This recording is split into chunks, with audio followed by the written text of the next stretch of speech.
Hello,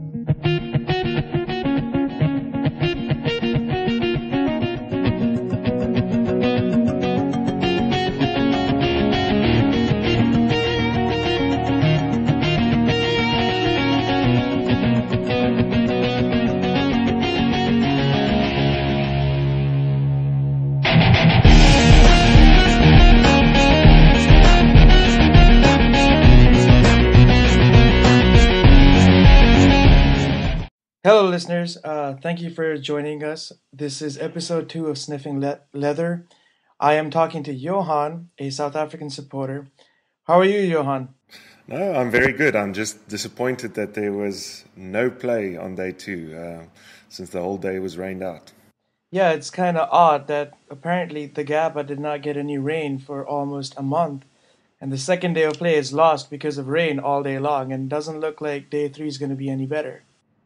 No, actually, the latest weather report, it does look like it is going to be better tomorrow. So hopefully we'll still get the last 3 days will hopefully still go ahead. Yeah, hopefully. So, Johan, South Africa, at the end of the first day, they looked like they were in control, but then overnight, we had some bad news. Yeah, Dumini's injury. Apparently, after the game, they had a bit of training and they were playing touch rugby or something, and Dumini tore his Achilles tendon and he's out for 6 months. So that is a real pity, since he's been playing pretty well recently, and so now he's out. Yeah, and Dumini, if I remember correctly, 4 years ago, he made a name for himself because he replaced Ashwell Prince, who had lost his place because of injury, and then Dumini fell out of favor, and he was in and out of the team for a while. That's and right. He recently scored a century against New Zealand. Am I correct? I'm not 100% sure, but he played pretty well on our tour to England as well. So yeah, his form has been pretty good recently. On the team sheet, there is a name I do not know much about. Could you shed a little? Rory Kleinveld. I mean, he's been around for forever in the local scene. He's 29 years old already, and bowling all rounder. He's always been good, but never quite good enough to make it into the national team. But recently, he's been doing very well in the domestic first class series. So. So he finally made it into the team, and I think it was a surprise for lots of people that South Africa picked four seamers and not pick Tahir. But I actually, at the time, I thought it was the correct call. Kleinveld has been bowling really well, and reports beforehand were that the wicket's going to be really green and something in it for the seamers. And I think that Dumini was going to be enough of a spinning option. I think his bowling is underrated. Of course, now that he's injured, that's no longer the case.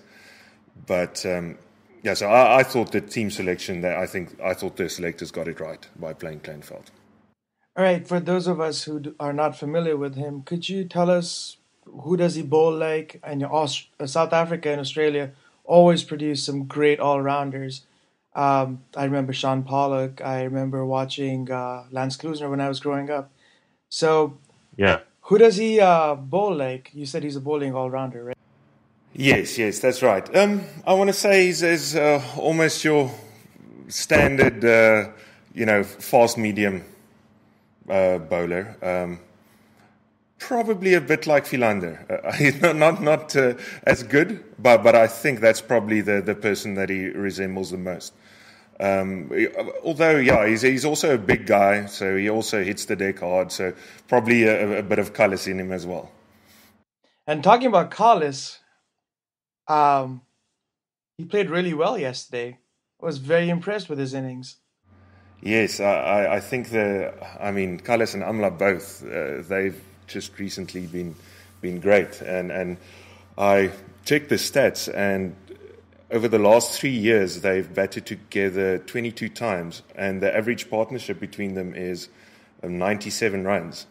So I think they're a really good combination. And what they do well is to simply not give away their wickets. I think these days, with all the shorter forms of the game being played, some batsmen get impatient and frustrated and so on, whereas both Kallis and Amla, they don't get flustered easily. And when the going gets tough, they'll hunker down, and then when things get easier, they'll score the runs. So I thought they played really well, especially in the last session of the day. Australia's bowling was actually pretty good, especially Siddle, and but they played him perfectly in the situation. Just make sure that you don't lose your wicket. What do you think is the team plan for the South African side for the next 3 days? Yeah, well, you never know what is actually going to happen, but I think the ideal plan from South Africa's point of view would be to get enough runs on the board so that we won't have to bat again. But of course, those plans can very easily change if we suddenly have a batting collapse.